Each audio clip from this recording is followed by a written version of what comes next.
안녕하십니까. 광주보건대학교의 임동섭 교수입니다. 오늘 이 시간부터 제3보험의 이론과 실무 이 과목을 저와 같이 공부하시게 될 건데요.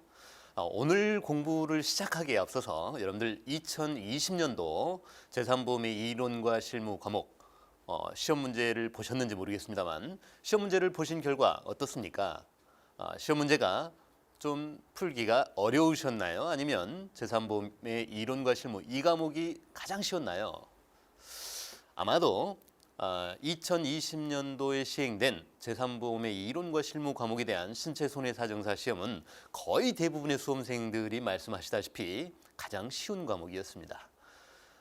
그도 그럴 것이 문항의 배점이나 또는 문항의 스킬이 다소 조금 수준이 높지 않았습니다. 그래서 우리 수험생들께서 답안지를 쓰시는데 크게 어렵지 않았을 것으로 생각이 됩니다. 그런데 문제는 이러한 시험 경향이 올해 2021년도에도 진행이 그대로 될 거라는 보장은 절대로 없습니다. 매년 시험 회차가 계속되면서 시험의 난이도나 경향 그리고 추세, 방향 이러한 것들이 계속적으로 변화하고 있기 때문에 2020년도만큼 쉬울 거라는 생각은 버리셔야 합니다. 그리고 2020년도에 시행된 그러한 시험 문제들이 그대로 또 2021년도에도 출제가 될 수 있느냐? 정답은 네, 그렇습니다입니다.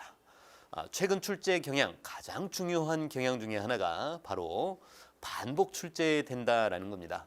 기존에는 그래도 2016, 17년 정도까지만 하더라도 기존에 출제된 문제는 좀 제끼고 나머지 부분만 공부를 하시더라도 그래도 어느 정도 시험 준비가 충분했었습니다.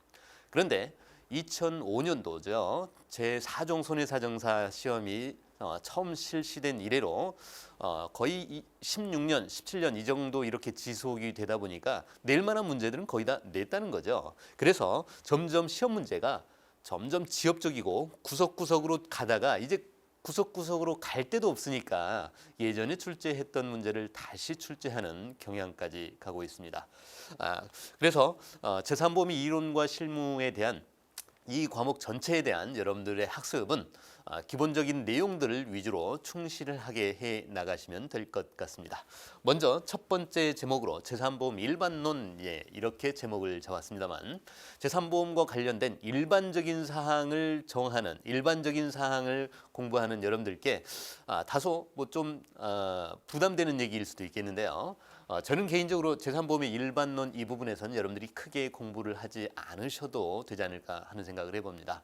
물론 시험에 출제를 제3보험의 상품 설계 원칙이나 약관 작성의 원칙 이러한 부분도 문항의 출제 가능성으로 본다면 가능하긴 합니다. 하지만 그렇게 그 문제를 출제한다라고 가정할 때 답을 써야 할 분량이 너무 많아지는 단점이 있어요. 그래서 제3보험의 일반론과 관련된 개략적인 내용만 살펴보고 넘어갈까 합니다. 먼저 이 제3보험이라고 하는 용어는 실제 일본에서 넘어온 용어이긴 합니다. 1965년에 일본의 오모리 타다오 교수가 처음 상법상의 상해보험의 지위라는 이 논문에서 처음으로 제기했던 용어입니다. 그래서 실제 지금도 일본에 가셔가지고요 서적이나 또는 인터넷 검색을 통해서 제3보험을 일본에서 찾아보시면 단순하게 제3보험이라는 용어를 쓰지는 않고 제3 분야 보험 이렇게 그대로 일본에서 쓰고 있는 한자를 그대로 한글말로 읽으면 제3분야 보험 이렇게 쓰고 있습니다. 거의 비슷하죠. 생명보험도 아닌 것이 그렇다고 손해보험도 아닌 것이 생명보험 성격과 손해보험 성격 모두를 가지고 있어서 제3의 영역의 보험이다라는 의미에서 제3보험이라고 부르고 있죠. 그래서 이 제3보험의 보험 상품은 상해보험, 질병보험, 간병보험의 이 세 가지의 상품으로 구성이 되어 있습니다. 보험업의 분류에서 우리나라 보험업법에서는 생명보험업, 손해보험업, 제3보험업, 보험 업종별로 구분하면 이 세 가지로 구분이 되죠. 그래서 생명보험은 생명보험 상품, 그러니까 생명보험 상품은 뭐 이 보험 분야를 학습하는 영역이 아니어서 간단히만 설명을 드리자면 생명보험은 좀 쉽게 얘기하면 죽었냐 살았냐가 보험 상품의 보험 사고의 대상이에요. 그래서 보험 기간 안에 사망하면 사망보험금이 지급이 되고 일정 연령 이상 생존해 있으면 연금보험이 지급되는 일종의 뭐 사망과 생존을 보험사고로 하는 게 생명보험업이죠. 그리고 손해보험업은 손해보험 상품, 그러니까 일종의 뭐 재물보험부터 시작해서 배상 책임 아주 넓은 영역에 해당하는 보험 상품들에 관련된 업종입니다. 그리고 이 제3보험은 제3의 영역, 생명보험도 아닌 것이 손해보험도 아닌 것이 두 가지 성격을 모두 다 가지고 있어서 생명보험과 손해보험 성격을 다 가지고 두루 갖추고 있는 제3의 영역의 보험이다라는 의미에서 제3보험업이라고 부르고 있습니다. 그래서 보험 종목을 구체적으로 보면 생명보험업의 보험 종목은 생명보험과 연금보험이 있고요. 그리고 손해보험업의 보험 종목은 화재, 해상, 자동차, 보증, 재보험 이렇게 있고 제3보험의 보험 종목은 상해, 질병, 간병 이 세 가지가 있습니다. 그래서 이 세 가지 보험 상품은 손해보험 회사에서도 판매할 수 있고 생명보험 회사에서도 판매할 수 있습니다. 여러분들 생명보험사에 많은 보험 상품들이 있습니다만 개별 보험 상품을 자세히 들여다보면은요, 기본계약, 주계약 이러한 상품은 사망 또는 생존을 기본계약으로 하고 있고 나머지 부가적인 특약이 상해보험, 질병보험, 간병보험을 부가해서 더 덧붙이고 있는 것을 보실 수 있을 겁니다. 시험에 나온다면 지금부터 보고 계시는 이 부분인데요. 원래 이 생명보험업과 손해보험업은 겸용을 하면 안 돼요. 겸용하게 되면은요, 문제가 생긴다라고 보고 있습니다. 보험학을 공부하시는 분들께서 생명보험업과 손해보험업을 굳이 구분하는 이유는 생명보험의 안정성이, 물론 최근에는 생명보험이 금리 위험이라든지 국제 회계 기준을 적용하는 위험이라든지 이러한 것들이 리스크를 반영해서 뭐 주가도 많이 낮아지는 상태이긴 합니다만 이러한 생명보험업의 안정성이 손해보험업의 불안정성에 의해서 해쳐질 수 있기 때문에 이것을 겸용하지 않는다라고 정하고 있습니다. 학문적으로는 그렇습니다만 생명보험이 덜 안정적이고 손해보험이 반드시 뭐 불안정적이냐 꼭 그렇지만은 않습니다만 이것을 구분하는 이유는 생명보험 자체는 아주 보험 기간이 길잖아요. 길어서 금리 리스크라든지 사차 리스크라든지 일부 예측되는 또는 일부 예측 가능한 위험 외에는 큰 위험이 없지만 손해보험업의 경우에는요. 보험 사고가 발생하면 거대하게 발생할 수도 있죠. 그러한 것들이 해칠 수 있기 때문에 겸용하지 못하도록 하고 있는데 다음의 종목은 겸용할 수 있다. 즉 생명보험은 손해보험에서 판매할 수 있고 손해보험 상품을 생명보험에서도 판매할 수 있고 이걸 좀 풀어놓은 것들이 있다는 얘기죠. 첫 번째, 생명보험의 재보험. 원래 이 재보험은 손해보험의 보험 상품이죠. 그래서 이 재보험은 손해보험 회사에서만 판매해야 되죠. 여기 보시면 재보험이 보이시죠? 손해보험업의 보험 종목이기 때문에 이 재보험은 반드시 손해보험에서만 운영해야 하지만 생명보험의 재보험이나 제3보험의 재보험은 영위할 수 있도록 하고 있습니다. 다음 두 번째, 다른 법령에 따라 겸용할 수 있는 보험 종목으로서 대통령령으로 정하는 보험 종목. 대통령령 여기에서 정하고 있기 때문에 구체적인 내용이 여기서는 보이지 않습니다만 좀 더 쉽게 표현을 하면은요. 생명보험에서 판매하는 보험 종목 중에 연금보험과 퇴직보험이 있습니다. 이것은 생명보험업의 고유 보험 상품이죠. 하지만 손해보험 회사에서도 이러한 연금보험 상품을 판매할 수 있도록 한 것이 여기 2호의 내용 때문에 그렇습니다. 다음 중요한 게 여기 제3호의 내용인데요. 대통령령으로 정하는 기준에 따라서 제3보험의 보험 종목에 부과되는 것, 제3보험의 보험 종목에 부과되는 것은 원래는 생명보험만 판매할 수 있는데 손해보험에서도 판매할 수 있다. 그게 어떤 거냐? 이게 과거에 2016년도인가요? 출제되었던 문제입니다. 대통령령으로 정하는 기준에 따라 제3보험의 보험 종목에 부과되는 보험이라고 하는 건 뭐냐? 즉 원래 이 질병을 원인으로 하는 사망은 이 상해보험의 영역 외에는 이 질병을 원인으로 하는 사망은 생명보험의 고유 영역이에요. 그래서 손해보험에서 판매하면 안 되죠. 하지만 이 시행령을 둬서 이 시행령에 따라서 손해보험 회사에서 질병 사망을 보험 상품으로 판매할 수 있도록 허용한 겁니다. 그 범위로는 세 가지 요건을 써라라는 게 1호, 2호, 3호 이 세 가지 요건을 쓰라는 것이 시험 문제였습니다. 제가 앞서서도 말씀을 드렸다시피 시험 범위가요. 예전에 3년 전에 출제됐으니까 제끼고 이거 공부해야지 이렇게 하시면 안 된다는 거죠.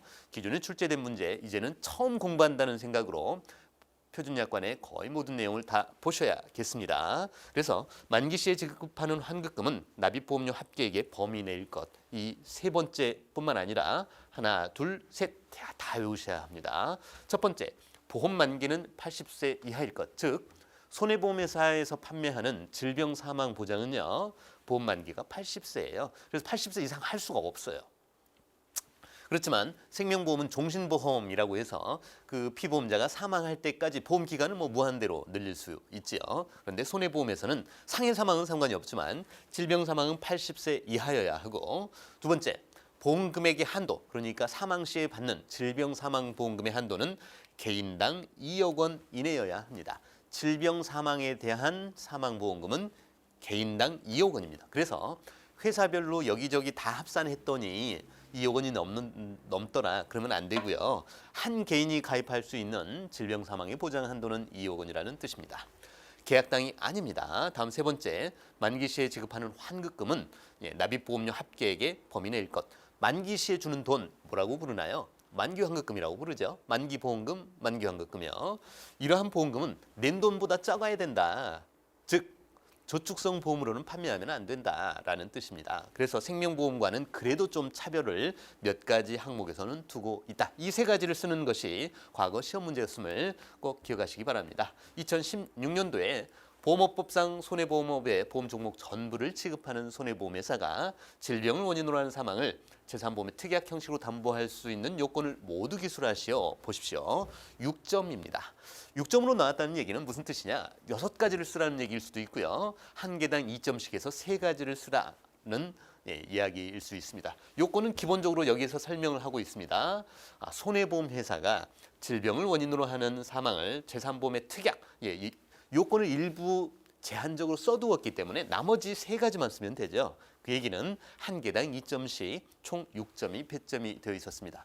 2016년도에 출제가 되었기 때문에 17, 18, 19, 20, 21 벌써 5년 차가 되고 있습니다. 이제 기존에 출제된 기출문제를 전부 다 배제하고 원점에서 다시 공부한다는 생각으로 공부하시기 바랍니다. 그래서 이 3가지 다 쓰시고 나오시면 이 6점은 받아가시는 겁니다. 6점이면 평균이 4과목의 평균이 평균 점수가 전체적인 평균 점수가 1.5점이 올라가는 거죠. 다음 제3보험의 법률적 근거 몇 가지 살펴볼까 합니다. 요걸 구체적으로 써라 하는 형태의 문제보다는 이해도를 증대시키기 위한 것이기 때문에 빠른 속도로 보겠습니다.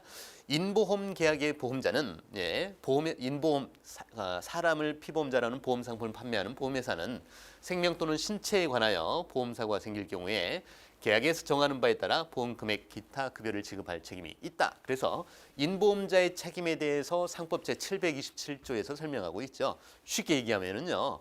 인보험 상품 판매하는 보험회사는 야 사고 발생하면 돈 줘라 이겁니다.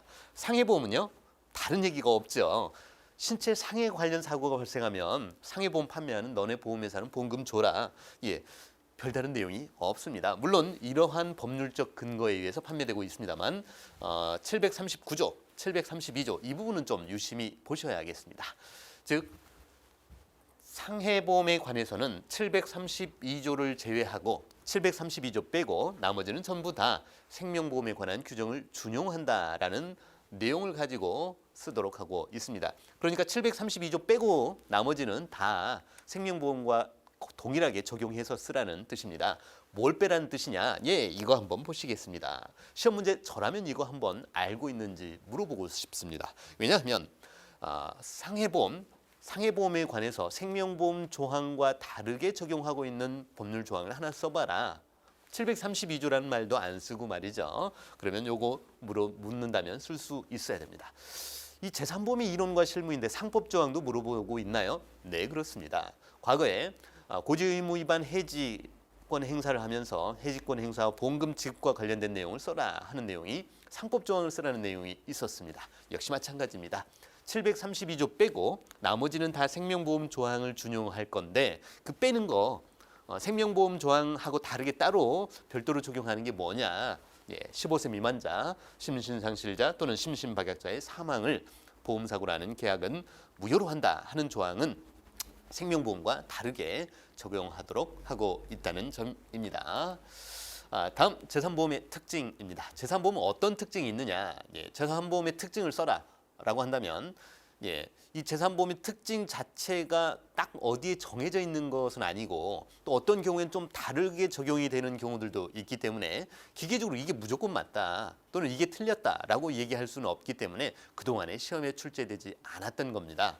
그렇지만 개략적으로나마 보험 사고에 대한 특징 한번 보겠습니다. 일단 재산보험에 해당하는 보험 상품은 상해, 질병, 간병보험 이렇게 세 가지가 있지요. 예, 이러한 대상은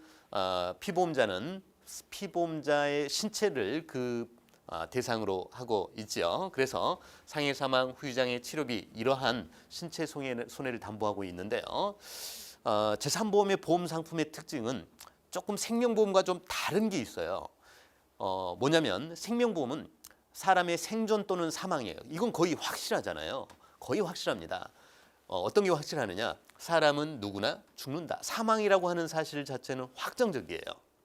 다만 언제 사망할지를 모르는 것뿐이죠. 그래서 언제 사망할지 모르고 보험 사고 발생 여부는 확실하다라는 점에서 생명 손해 제3보험의 사고하고는 좀 다른 게 제3보험의 상해보험은요. 발생 여부가 확실한 게 아니에요. 발생할지 안 할지 아무도 모르죠. 다음에 발생 시기 언제 발생할지 모르죠. 발생 원인, 피해 정도 이런 거 알 수 있는 방법이 없습니다. 보험사고 발생 자체가 확정적이라는 생명보험과는 차이가 있습니다. 다음 두 번째, 보험급여.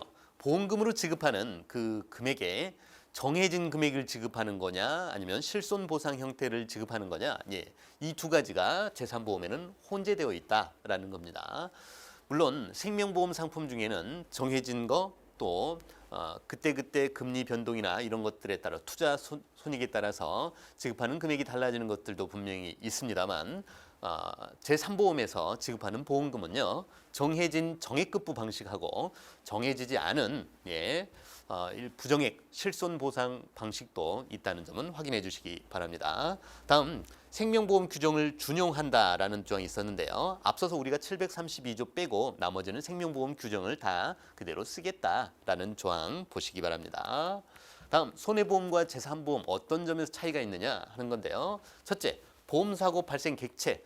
그러니까 손해보험에서는 보험에 가입한 물건들이 객체, 물건이라고 한다면 제3보험에서 보험사고에 보험을 가입하는 그 대상, 그 객체는 피보험자, 사람이죠. 네, 그래서 손해보험과는 좀 차이가 있습니다. 다음 초과보험, 중복보험, 일부보험이 존재하지 않는다라는 것이 일반적인 견해입니다. 물론 반대의 견해도 분명히 있습니다. 인보험에서도 피보험 이익을 평가할 수 있다라는 거 이게 아직까지는 지배적인 이론은 아닙니다. 우리는 또 시험을 공부해야 되기 때문에 그런 학설의 대립이나 이런 걸 가지고 다투시면 안 됩니다. 다음 세 번째, 타인의 사망보험에서 피보험자의 서면 동의를 받아야 하는 요건에서 손해보험과는 관련 조항에 있어서 좀 차이가 있고요. 보험자 대유를 금지하는 것이 일반적이다, 원칙적이다 이렇게만 이해하시고, 다만 상해보험에서는 당사자 간에 따로 약정한 게 있다면 인정할 수 있지만 그렇지 않다면 대위권에 대해서는 적용하지 않는다라고 생각하시면 되겠습니다. 아무튼 이 상해보험에 대해서는 예외 조항일 뿐이지 이 상해보험은 대위권을 인정한다 이런 것은 아닙니다. 다음은 질병상해보험 표준약관 이 부분을 곧바로 들어가겠습니다. 2020년도 시험 문제를 보시면 아주 깜짝 놀라셨을 거예요. 첫 번째, 배점이 너무 많았습니다. 자그마치 35점이나 배점이 됐고요. 또 질병상해보험 표준약관이 100점 만점 중에 35점을 배점했다. 이건 정말 쇼킹한 일입니다. 그리고 거기다가 하나 더 쇼킹한 거는 문제가 과거에 출제되었던 문제를 상당수 다시 출제했습니다. 그리고 나머지 출제되지 않았던 걸 출제한 것도 모두 다 예측이 가능한 문제들로 출제를 했다는 점입니다. 한마디로요. 너무 쉬웠어요. 쉬워도요. 너무 쉬웠습니다. 그래서 이 질병상해보험 표준약관은 저는 항상 기본이 되어야 합니다라고 강조하는 사람 중에 한 명인데요. 왜냐하면 재산보험의 이론과 실무 과목은요. 준비하기가 너무 쉬워요. 왜냐하면 시험에 나올 영역이 이미 정리가 끝났기 때문에 그렇습니다. 시험에 나올 영역은 첫 번째 질병상해보험 표준약관, 후유장애, 실손의료보험 이 외에 출제하는 영역이요. 사망보험금, 암보험 뭐 이런 정도입니다. 그래서 시험을 준비하시기 너무 쉬운 과목 중에 한 과목 그리고 가장 쉬운 과목이라고 저는 자부합니다만 나올 영역이 시험 범위가 명확하게 정해져 있고 어떤 약관을 그냥 두드러 맞춰서 외우기만 하면 되는지가 아예 정해져 있는 것은 사실상 제3보험밖에 없죠. 의학이론에서 또는 물론 자동차 보험도 표준 약관이 있어서 그걸 적용을 합니다만 그것을 어떻게 풀어갈 것이냐에 대한 응용 문제들이 상당히 많이 있죠. 하지만 이 제3보험은 아예 시험 문제에 나올 것들이 뭉터기로 질병상해보험 표준약관이 약 20점에서 30점이 배점이 될 것입니다. 항상 제가 말씀드리는 거죠. 두 번째, 후유장애는 40점 정도까지는 준비하셔야 됩니다. 그다음 실손의료보험은요 20에서 30점 정도 준비하셔야 합니다. 그 외에 이 세 가지가 공부가 됐다면 사망이라든지 암보험과 관련된 내용이라든지 이런 건 추가적으로 공부하시면 시간 안배가 어느 정도 되실 겁니다. 라고 제가 항상 강조드리고 있죠. 그래서 이 질병상해보험 표준약관은 반드시 먼저 공부를 하셔야 합니다. 특히 제3보험과 관련된 우리 실무 현장에서는 뭐 흔히 이렇게 얘기하죠. 장기보험을 하시는 분이 아니시라면 특히나 먼저 공부하셔야 합니다. 자동차 보험은 기본적으로 대인배상 원투와 그리고 대물배상과 같은 배상 책임을 기본 기조로 해서 자기 신체 사고, 다음에 자기 차량, 무보험 자동차 상해 이런 것들이 추가적으로 결합이 되어 있는 구조라고 한다면 질병상해보험 표준약관 요거 하나 자체로 구성이 되어 있습니다. 그래서 이 질병상해보험 표준약관은 시험을 준비하시는 분들은 특히 자동차 영역은 배상 책임을 기본 마인드를 가지고 보험약관을 보셨다면 이 제3보험, 즉 질병상해보험 표준약관은 배상 책임, 즉 남들에게 뭔가 물어주는 형태의 상품이 아니라는 점입니다. 그래서 이 질병상해보험 표준약관은 어찌 보면 기계적으로 반복해서 많이 외우시고 써보시고 예상이 되는 문제들에 대해서 반복적으로 계속 해 가시다 보면 좋은 결과가 있을 걸로 믿습니다. 질병상해보험 표준약관 2006년도부터 2020년까지 작년까지 출제되었던 문제를 전부 다 정리를 해 보았습니다. 보시면 내용 자체가 이거를 좀 몇 가지 그 선을 좀 그어 가지고 문제를 좀 구분해 보고 싶은데요. 2010년 이전과 이후입니다. 이전과 이후를 구분하는 이유는요. 2010년도 4월 1일자로 정확하게 얘기하면 2010년 1월 29일자로 질병상해보험 표준약관이 처음 등장하게 됩니다. 2010년도에요. 그 전에는요. 특종보험 표준약관과 장기손해보험 표준약관을 섞어서 제3보험 상품을 만들고 있었습니다. 그러다 보니 이게 시험 문제면 이게 제3보험 시험 문제냐라고 항의가 있다면 거기에 대한 반론을 제기하기가 쉽지가 않았어요. 그래서 거의 모든 상품에 반복적으로 등장하고 있는 그러한 약관 내용만을 시험 문제에 낼 수 있었고 그 외에는 출제하기가 어려웠어요. 그래서 이 제4종 손해사정사 시험, 즉 제3보험 실무 과목이 있었던 2005년도부터 2005, 6, 7, 8, 9, 5년 동안 시험 문제는 딱 2문제 불과했습니다. 하지만 2010년 이후에 지금까지 단 한 번이라도 단 한 해라도 출제되지 않은 해가 있는지 한번 살펴보시기 바랍니다. 없지요? 매년 출제가 됩니다. 그러면 올해 2021년도는 출제가 될까요? 안 될까요? 당연히 출제가 됩니다. 기형적으로 2020년도에는 35점이나 아주 배점이 되어가지고 정말 질병상해보험 표준약관만 정말 열심히 공부하시고 암보험이나 이쪽 공부 안 하셨던 분들은 아주 점수를 좋게 받으셨을 거예요. 또 후유장애도 깊이 있게 공부를 안 하셨지만 그래도 계략적으로 좀 공부했다 하시는 분들은 어렵지 않게 후유장애 문제까지 다 푸실 수 있었을 거예요. 충분히 예측이 가능한 문제들이었기 때문입니다. 그래서 지금 2010년 이전과 2010년 이후로 나누었는데요. 여기서 다시 한번 선을 그어 보겠습니다. 긋는다면 2010년과 11년이요. 왜냐하면 문제 유형의 차이입니다. 기존에는 뭐에 대해서 써라 라고 하는 형태의 문제를 아주 시험지 한 장 정도의 모든 문제가 끝나는 형태 한 많게는 한 2장, 3장 정도의 2~3페이지의 시험 문제가 끝나는 형태였죠. 예를 들면 중대 사유로 인한 해지 조항에 대해서 써라. 시험 문제의 전부입니다, 이게. 다음 고지 의무 위반 시 해지권 행사의 제한 사유에 대해서 써라.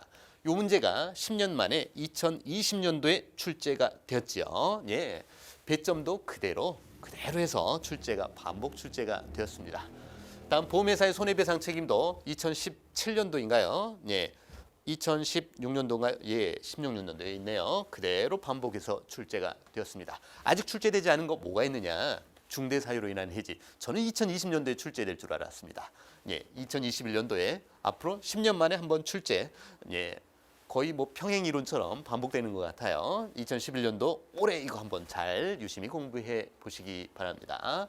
그래서 2011년도까지의 문제는요, 아주 단순했어요. 문제가 한 줄이었어요, 한 줄. 뭐에 대해서 써라. 뭐 이런 정도로 아주 단순했는데 2012년도부터는 바뀌기 시작했어요. 어떻게 해요? 2012년, 2013년 이 2해에 걸쳐서 사례 문제가 출제가 되었습니다. 문제 하나가 한 페이지 반, 2페이지에 걸쳐서 달력까지 제시되면서 야, 지연이자를 줄라 그러는데 이 지연이자는 며칠 걸 줘야 될지 달력에서 보고 네가 한번 판단해봐라. 지연일자 계산하는 문제, 그리고 지급기일 내에 지급하지 못하는 경우에 통지해야 될 게 6가지가 있는데 뭔지 써볼래? 예, 2013년도에 출제가 됐는데요. 이것이 여기 있네요. 예, 30영업일 이내에 지급하지 않아도 되는 경우 6가지. 이 문제가 2020년도에 이렇게 3번 문항으로 출제가 반복해서 출제가 됐습니다. 2012년과 2013년도에 아주 중요한 특징이라면 표준약관 문제니까 그동안엔 냅다 그냥 막 외워서 쓰는 정도의 문제로 출제를 했다면 2012년과 13년도에는요. 사례에다가 적용해서 알고 있느냐 거기까지 물어보았습니다. 아주 중요한 문제 형태이죠. 그래서 이 문제를 기점으로 해서 나머지 질병상해보험 표준약관도 전부 다 실무 현장에서 이걸 적용한다면 어떤 게 맞느냐를 묻는 문제 형태로 출제할 수 있다는 것을 보여준 문제라고 하겠습니다. 예. 지금 2010년도 문제가 하나가 출제가 됐고요. 예, 손해배상 책임은 벌써 한 번 다음에 2번 출제가 됐고요. 중대 사유로 인한 해지 꼭 여러분들 공부하셔야 합니다. 다음 2012년도에 출제됐던 실효최고장 도달일자, 해지권 행사 요건 이러한 것들은 반복해서 이미 출제가 되었습니다. 예. 그렇지만 2013년도에 보험금 지급의 지연에 따른 지연이자 산정일수 한번 계산해봐라. 이런 거는 출제하지 않았어요. 반복해서 출제하지 않았습니다. 그래서 기존에도 여러분들도 아마 이제 나중에 보험약관을 뚝 펼쳐놓고 보신다면 내가 출제위원이라면 뭘 출제하지? 이런 걸 한번 따져보시기 바랍니다. 아주 중요한 경험이 될 거예요. 막상 내려고 하면은요, 낼 게 없어요. 그러다 보니까 반복 출제할 수밖에 없는 겁니다. 아무튼 2012년, 13년은 계산 문제, 사례 문제, 페이지가 늘어나는 문제 이러한 형태로 출제를 하다가 2014년도부터요 다시 문제 유형이 바뀌기 시작합니다. 사례로 적용할 만한 게 그렇게 많지가 않네라고 생각했을 수도 있지요. 그래서 2014년, 15년, 16년 거쳐가면서 계속 반복 출제되는 형태들이 보이고 있습니다. 그래서 2017년 이후부터는 본격적으로 이제 반복 출제가 되고 있고요. 매년 출제되는 문제 한번 보시기 바랍니다. 2010년도 문제는 20점이 배점이 됐고 2011년도에는 10점이 배점이 되었습니다. 이 중에서 계약전 알릴 의무 위반으로 인한 보험회사의 해지권 행사의 제한 사유에 대해서 써라. 2020년도에 출제됐던 문제 똑같이 출제가 되었죠. 다음 손해배상 책임 17년도에 출제가 되었습니다. 문제 자체가 이렇게 뭐에 대해서 써라 하는 것이고 올해는 이거 잘 보시기 바랍니다. 중대 사유로 인한 해지에 관해서 기술하시오 하는 조항 꼭 보시기 바랍니다.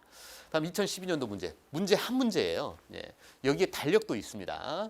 달력도 있어서 이러한 달력을 별도로 제시했는데 제가 달력까지는 굳이 필요하지 않은 것 같아서 이 페이지에 넣지는 않았습니다만 한 문제 자체가 기존의 2011년도나 10년도 문제하고는 완전히 다르죠. 그래서 이것을 사례에다가 적용할 수 있어야 제대로 하는 거다라는 거기에 대한 판단인 것 같습니다. 그래서 실효채구장이 8월 1일자로 계약을 해지하려면 실효채구장은 최소한 언제 도착해야 되느냐 실제 달력을 보고 날짜를 세워봐라 하는 것으로 출제를 했죠.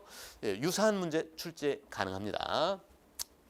다음 보험료 자동 대출 납입이라든지 그리고 계약 해지권, 보험료를 납입하지 않아서 계약을 해지권을 행사하기 위해서 사전적 절차에 대해서 써봐라 하는 문제로. 다음 2013년도 문제에서는 보험금 지급과 관련된 내용입니다.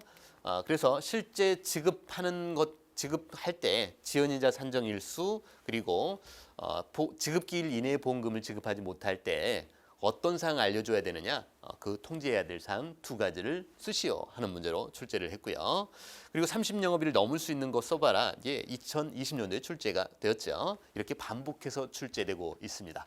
그래서 예전에 나왔으니까 그냥 제낄래 이렇게 생각하시면 절대로 안 됩니다. 다음 2014년도 문제, 여기도 조금 특징이 있어요. 예전 같으면 뭔가 바뀌고 나서 상법이 바뀌었다 또는 보험약관이 바뀌었다, 바뀌고 나서 출제하는 게 일반적이었는데 바뀐 지 얼마 안 돼서, 그러니까 시험이 8월이었으니까요. 8월 마지막 제주가 시험이었는데 7월, 그러니까 약 한 달 반쯤 전에 개정된 보험업법에 대해서 관련 내용을 좀 써라. 그리고 청약 철회 기간 이거 바뀌었었거든요.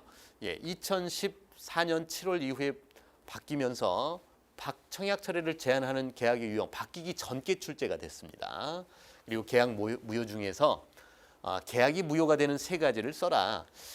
이제 물론 상법은 2014년도 3월에 개정이 되었고 시행은 2015년인데 보험약관이 바뀌기 전인데 관련 내용을 쓰라 하는 문제로 출제되기도 했습니다. 그래서 기존의 법 개정 전후와 관련해서 출제되는 문제들도 있었다. 즉 법 개정 전후와 관련된 내용은 사회적으로도 이게 충분히 알고 있어야 되고 사회적 관심도가 높아진 사항이기 때문에 시험 문제로 출제한 걸로 생각하고 있습니다. 다음 2015년도 문제, 아주 특징적인 단어 하나가 있죠. 모두입니다. 보험약관을 전체적으로 알고 있어야만 쓸 수 있는 문제입니다. 질병상해보험 표준약관 전체적으로 보았을 때 계약을 취소할 수 있는 사유를 모두 써라. 우리 질병상해보험 표준약관에서는 계약을 취소할 수 있는 사유는 두 가지가 있습니다. 그 두 가지를 하나는 보험계약자가 취소할 수 있는 사유이고 또 하나는 보험자가 취소할 수 있는 사유인데 거기에 대해서 써라. 두 가지여서 한 개당 2점씩 해서 4점인가 봅니다. 다음 보험계약의 계약을 부활하는 경우에 준용하는 조항을 모두 써라.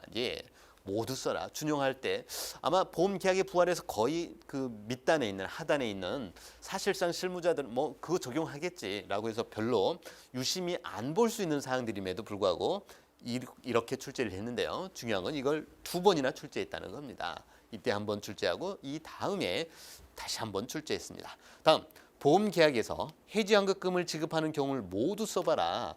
어떤 경우에는 어떠느냐 이게 아니라 해지환급금을 지급하는 경우를 전부 다 한번 써봐라 하는 조항으로 2015년도에 출제했죠. 이런 문제를 보면 질병상해보험 표준약관은 처음부터 끝까지 모조리 그냥 다 암기를 하고 있어야 되겠구나. 이런 생각을 하고 계시면 되겠습니다. 다음 2016년도 문제 보시면은요. 손해보험회사가 질병을 원인으로 하는 사망을 제3보험 특약 형식으로 담보할 수 있는 요건, 이게 2016년도에 출제가 됐습니다. 앞에서 우리가 보셨죠. 손해배상 책임 2010년도에 출제가 됐는데 5년 만에 반복 출제됐습니다. 그리고 보험금 지급에 관한 세부 규정에서 괄호넣기로 출제했어요.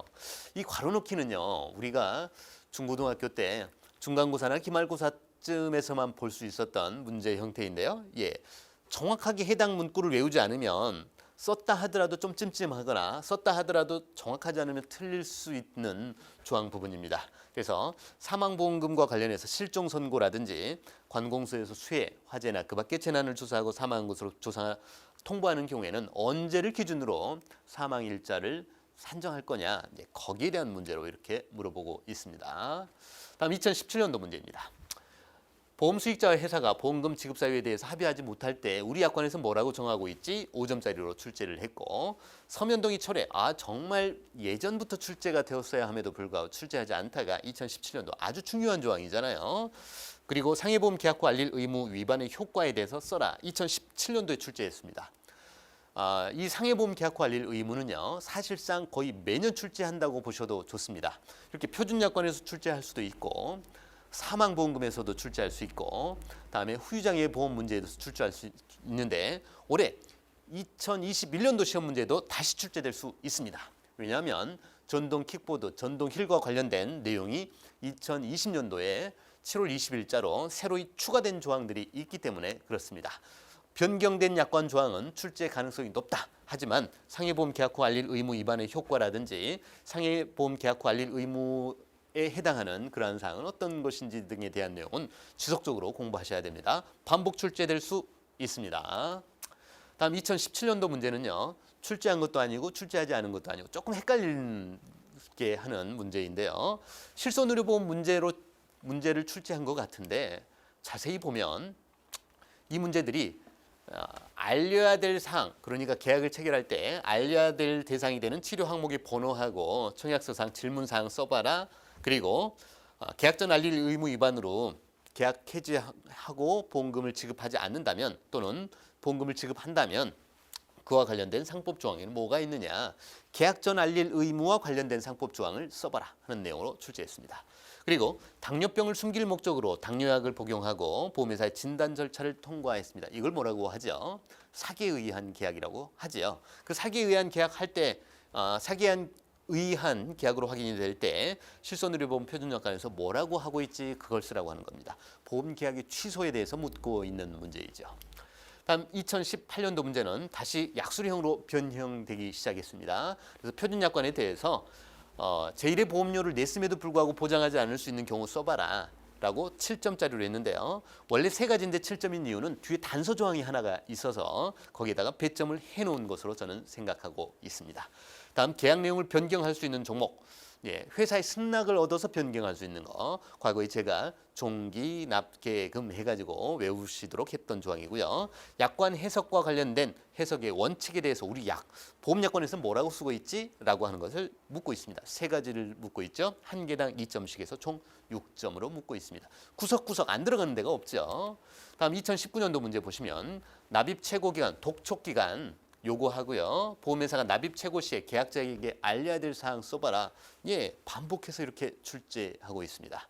다음 보험 계약을 부활하는 경우에 준용하는 조항 모두 써라. 이 문제가 2015년도에 출제됐다가 4년 만에 다시 등장한 겁니다.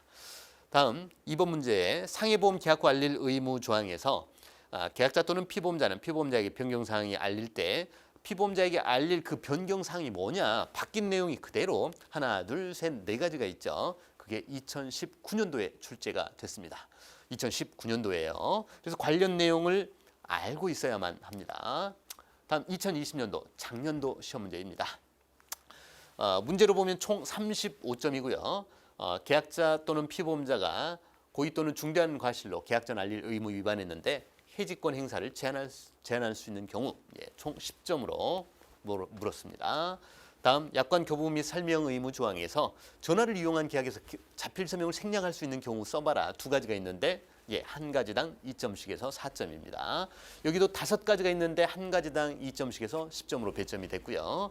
다음 지급기일 초과가 명백히 예상이 되면 서류를 접수한 날부터 30영업일 이내에 보험금 지급하도록 또 지급 예정일을 정하도록 하고 있는데 30영업일을 넘을 수 있는 거 그 6가지 써봐라. 6점짜리로 배점이 됐네요. 반복 출제가 됐죠. 다음 사기에 의한 계약. 여기에서 규정된 계약의 취소 사유하고 제척 기간을 모두 다 기술해 보아라 라는 문제로 출제를 했습니다. 여기까지 보시면 어떠신가요? 내용을 보시면서도 무작정 공부하시는 것보다 시험 문제가 사례 문제도 있고 약술형도 있는데 최근 출제 유형은 이렇게 약술형 형태로 다시 돌아가고 있구나. 하지만 사례 문제도 역시 같이 준비를 해야 된다라는 생각을 하셔야 되고 그리고 기존에 출제됐으니까 제끼고 나서 나머지를 공부하겠다. 그거 빼고 나머지 공부하겠다. 이런 생각은 버리셔야 하고 완벽한 기본 베이스에서 다시 시작해야 되겠다라는 생각으로 공부를 하셔야겠습니다. 그래서 질병상해보험 표준약관을 1조부터 45조까지 전체를 배열하면 이렇습니다. 이 많은 법 조항 중에서 과거에 중복해서 출제된 것들 또 그리고 한 번만 출제된 것들 또는 출제되지 않은 것들을 한 번씩 여러분들 고려하셔서 공부하시면 아마도 2021년도에 여러분들 분명히 좋은 결과가 있을 걸로 생각합니다. 첫 번째 시간은 여기까지 하겠습니다.